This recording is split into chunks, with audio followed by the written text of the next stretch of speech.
Hi guys, I'm back today. I'm making this video as a response to Mixtress Ray's hashtag Tarot Throwback 2002. I'll link her video down below. But in short summary, this is a challenge to use only decks made before or in the year 2002. She explains in her video why she chose that year and encourages us to choose a year that is significant to us. Originally, I was thinking the year 2006 for myself. Oops, there goes my little flame. Let's get that going again. But what was I saying? Originally, I was going to do 2006. Oh, yes, for myself, because that's about the time that I started studying tarot. Man, I'm burning everything here. Okay. That's about the year I started learning the tarot. That's when I got the Dragon's Tarot. That was high school for me. But I was curious, and I did the math just to remember where I was in 2002. And it turns out I was in grade school, a Catholic one at that. I would have gone through the mandatory First Communion ritual, not really understanding it, and feeling very out of place. It was shortly after that I started to question my family's religion. To my surprise, my parents' only answers, if they answered at all, was that that's what was always done in the family, or that's just how it is. The priest would just cite Bible quotes as if to avoid giving me an answer, or perhaps just not knowing what to say. So I began to read more. I would spend time in the libraries and talk to the people there to discover what was out there. Um, like what was out there beyond the bubble that I had been brought up in.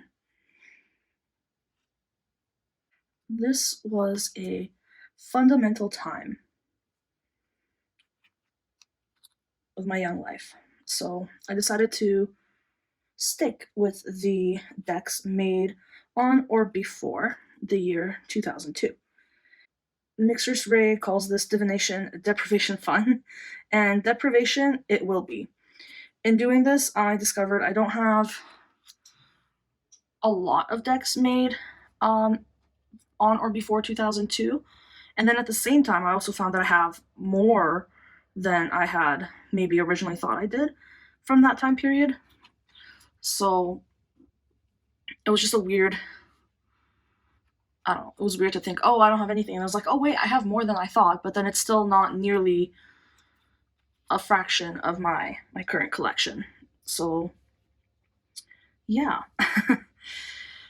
I'm including decks that would have been available to me, especially in the tarot department. But I am going to also include oracles because I'm going to need something to get me through.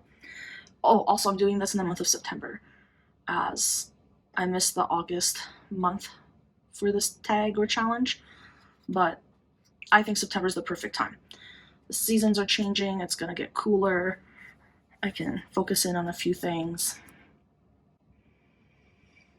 Anyway.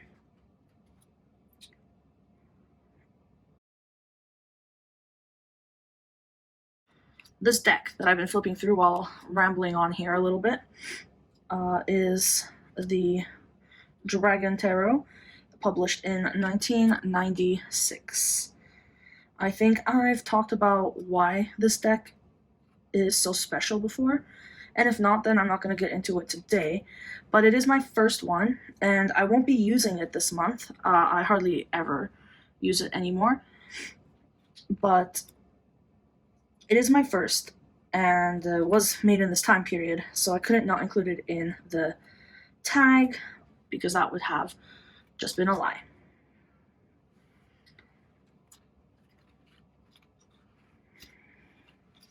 Another deck published in 1996 is the Halloween Tarot.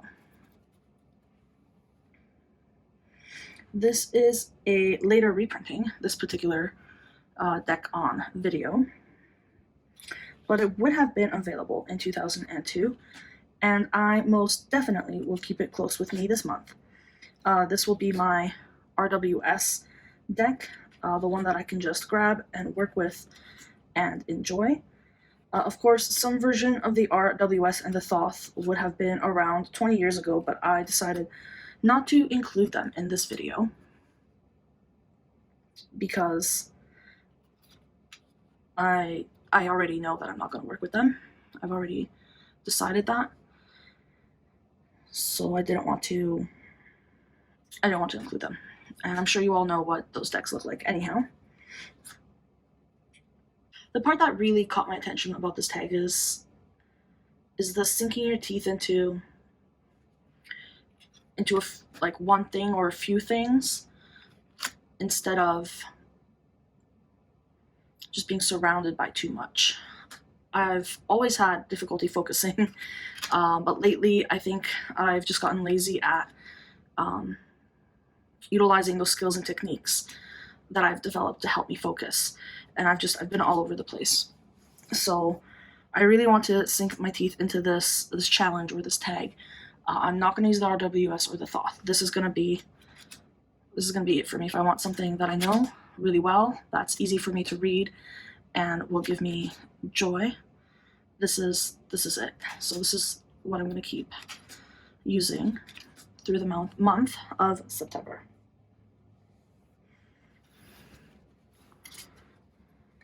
The Mother Piece Tarot would have been available to me in the year 2002, but this is not the original 1970s printing. This is the little mini one that came out a little recently, I think. With this deck, I love the art, and I actually really like this smaller size of it, but I never really connected to it, and I don't use it much, hardly at all, if I am being honest, which I do always aim to be, but memory is not the perfect thing we think it is. Anyway, I don't really use this. I never connected to it. And I think this is going to be a great opportunity to really work with it, to force myself to work with it and see if it's truly a deck for me, or if maybe there's something else out there for me.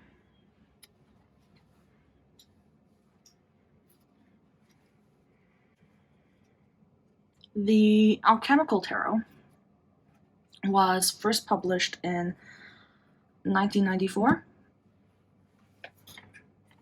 according to the box.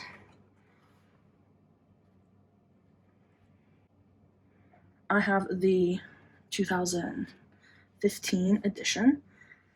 I meant to work with this deck last year, maybe a little before last year, but I really didn't. I keep telling myself, once I have the book, I'll dive into it. I have yet to acquire the book. It's this big, juicy book by Robert M. Place that I do need to get my hands on, and I do really want to read. But like I said, I haven't acquired it yet to this day. And I have this feeling that without the book, I'm not really getting everything out of this deck that I'm meant to.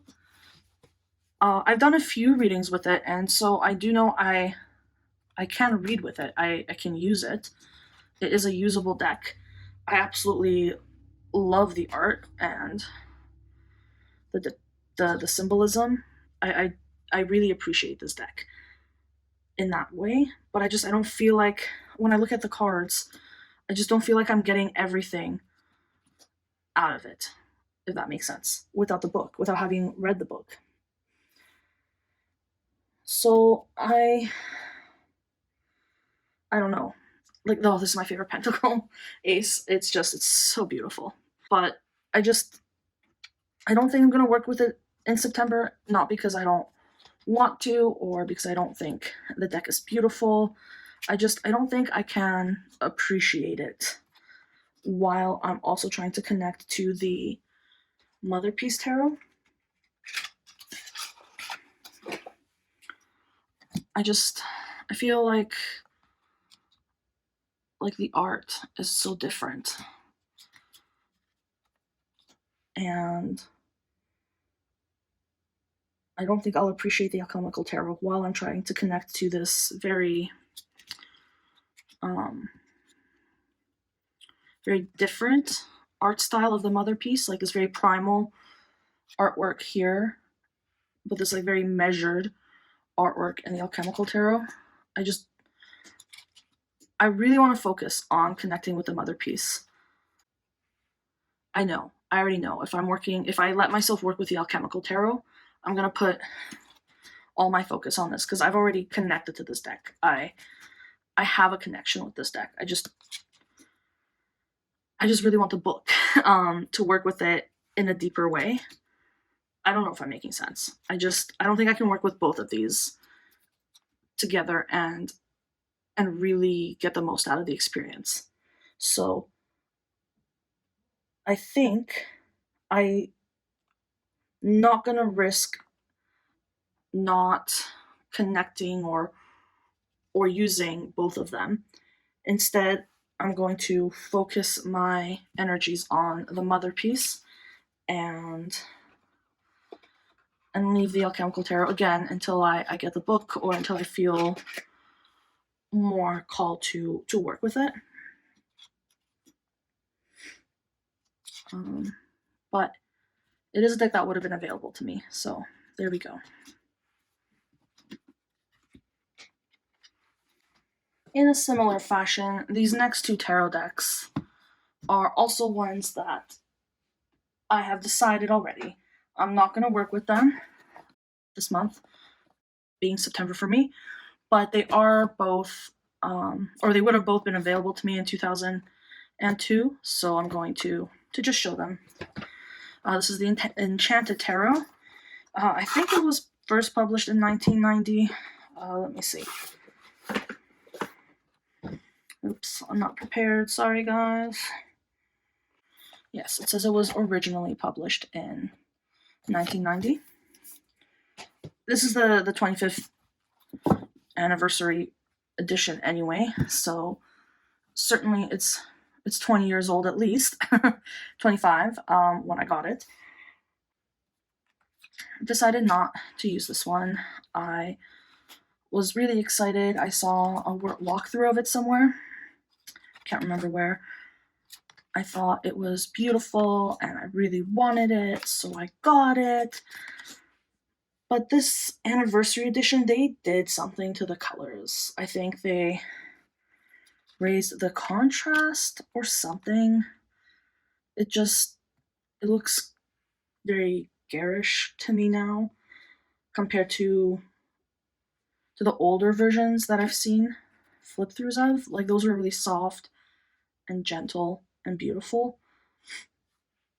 But yeah, I think with this printing or reprinting, they changed the color contrast, and it doesn't look as textured to me with this contrast level. So I don't know. I didn't love it as much as I was expecting to. Maybe one day I can find one of those older, softer printings. But until then, at least I do have a version of it. Which, again, I won't be using this month. So I'm going to put that away. And the Voyager Tarot. I think I mentioned this one in another video, and I said I'm not sure if it's for me, because I haven't been connecting to it. This might be another one of those good opportunities to see if this is something I can work with. I wasn't loving the book, and perhaps I need to work with the deck without the book, or I just need to go into it with a completely cleared mind. Um, no preconceptions of what the tarot is, just kind of go into it blank slate, which sounds a lot easier than it is. I love tarot because of its system, or for its system, and its many different traditions that have been tried and true and have just been here a long time. This just feels kind of maybe too new agey for me. I don't know. I love the images though. So maybe I'll work with this one. I don't know. But I am including it in this video because it is older. Another one that I forgot when it was published. Bear with me here. It says second edition, 1998. I think the first version might have been published in 1986. And this, of course, is a later reprint. So that was that one. I may or may not use it this month. The last tarot deck I have to show is the Haindl tarot. Technically, I could also include a Marseille, but this deck has pips, so I can read it more in that style if I choose. This deck was first published in 1990. This is the 2011 printing. This deck I felt such a strong connection to. The imagery really captured my interest, but for a long time it felt too intimidating to work with. I've been working with it sporadically since getting it many, many years ago. Definitely at least a decade ago. It is my third ever tarot, and it's truly a unique deck. I love all the different layers, though I don't have the large book that's written about it. And I still feel like I can get the message I need from this deck, despite not having the book, unlike the Alchemical tarot that I showed earlier. I'll definitely pull this one out when I'm in the mood for a slow, deep read this month. I might even retrim it. This was probably, this was my first trim ever, and I was still a little young teenager back then. So I'll see how I feel, but I might, throughout the course of working with this deck this month, retrim it using my new techniques, new and improved, by Boho Tarot. I learned how to do a much better job modding my decks after watching her how-to videos, so I may do that this month, but I'll definitely keep this one out in September for myself. I feel like I haven't worked with it in a little bit, and I'm feeling kind of nostalgic, so definitely I'll be using that one. And those are all the tarot decks I will be limiting myself to for September. The Mother Piece Tarot, to try and connect with it. The Halloween Tarot, my tried and true for when I just need to get a reading done. And of course, the beautiful Haindl Tarot for those deep, intuitive, slow reads. I do have some oracle decks that fit the confines of this tag or challenge, so if you were just here for the tarot bit, that is done. For some reason, it's harder for me to cohesively talk about my oracle decks. Not that I feel I'm really that concise or cohesive about my tarot either. I don't know, just organizing my oracles in my mind in any sort of way is just hard for me, but I'll do my best. First, there's this oracle titled The Russian Gypsy Fortune Telling Cards, published in 1992. These I keep in my tarot purse, which is just a little bag. that I throw in my bag or my car if I want to take anything tarot or oracle related with me. So they do live in here. Here they are. I do love these as a travel deck. I've laminated them because they were just like on really flimsy paper. And I don't like using the book except for when I'm doing the full spread using all the cards, as that kind of outlines that spread and, you know, helps you interpret it. I've never memorized it. I probably never will, so that's the only reason I keep the book. I don't like the way it's written. But at the same time, it is interesting to read about some of the old tradition, I suppose. So I keep it around for the spread and just, I don't know, as a reference to old tradition, I guess. I don't know what I'm saying. See what I mean? I don't know what I'm doing when it comes to oracle decks. But this deck, it's just very special to me. I have this kind of confidence with it that I don't have with any other. It's one I feel I can grow old with, but I don't want to get into all of that now, like all the different ways that I read with it or why it's so special to me. I'm showing it because it fits the tag and I will be using it this month, and I'm super, super happy that it's an older deck because, again, it's one of those travel decks that comes with me wherever I go. And we're just going to finish flipping through it. There we go. Next is the Oracle of the Radiant Sun. It was first published, or I think it was first published in 2002, but this is the 2018 reprint. In my opinion, this is not just an astrology deck, but a wonderful all-rounder oracle. It has so many cards and different ways of reading it. I'm really happy that I'll be able to still use it this month. I don't know what else to say about it.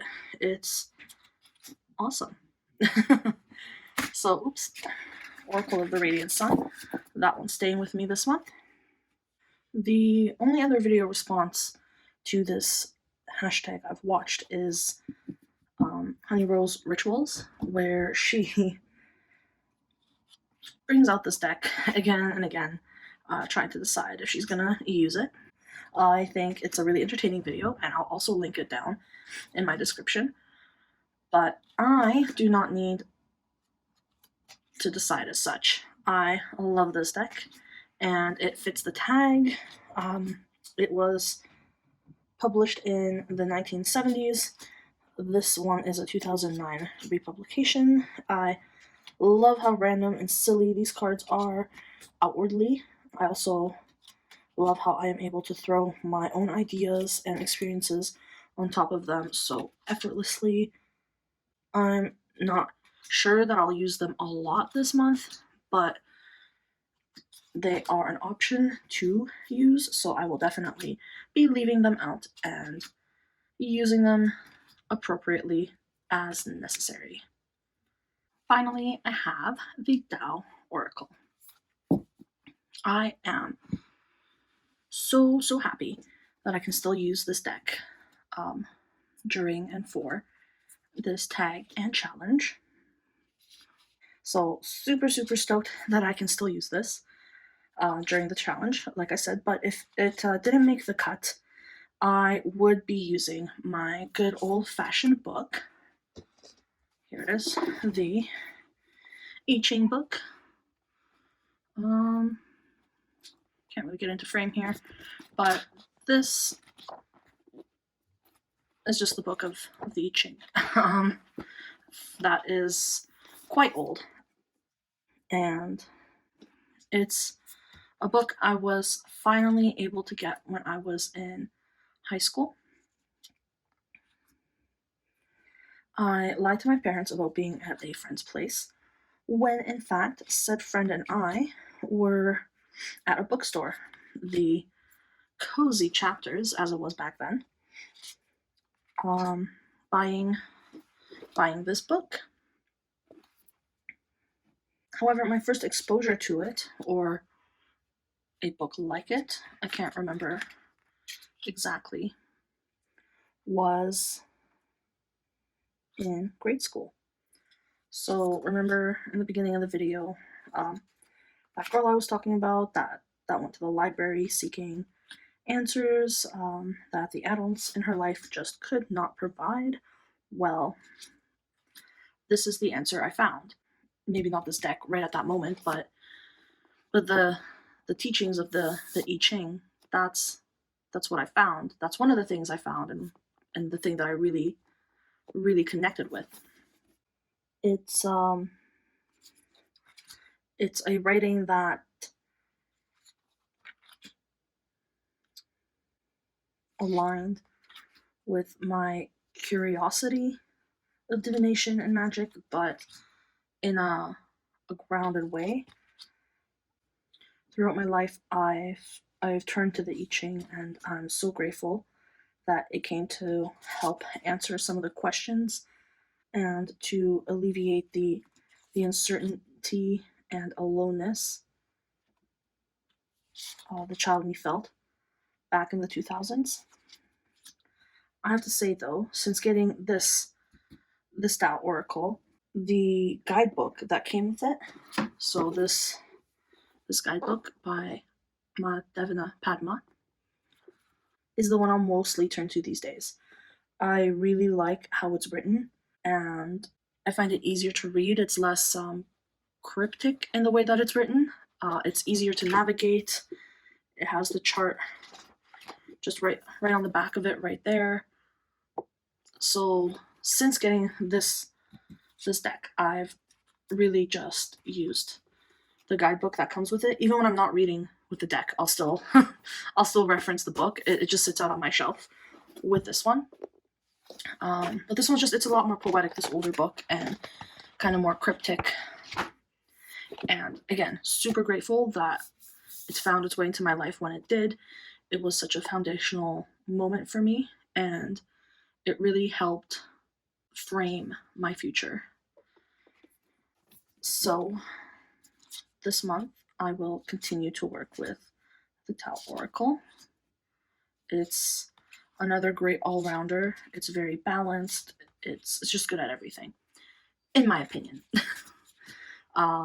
And yeah, I couldn't want anything more. This might not be as hard a month as I thought it would be. I get to use all my favorite oracles still, all the foundational ones that have kind of stayed with me for a long time, which is great. It's really just the tarot bit of it that's going to limit me a little. My collection's grown quite a bit over the years.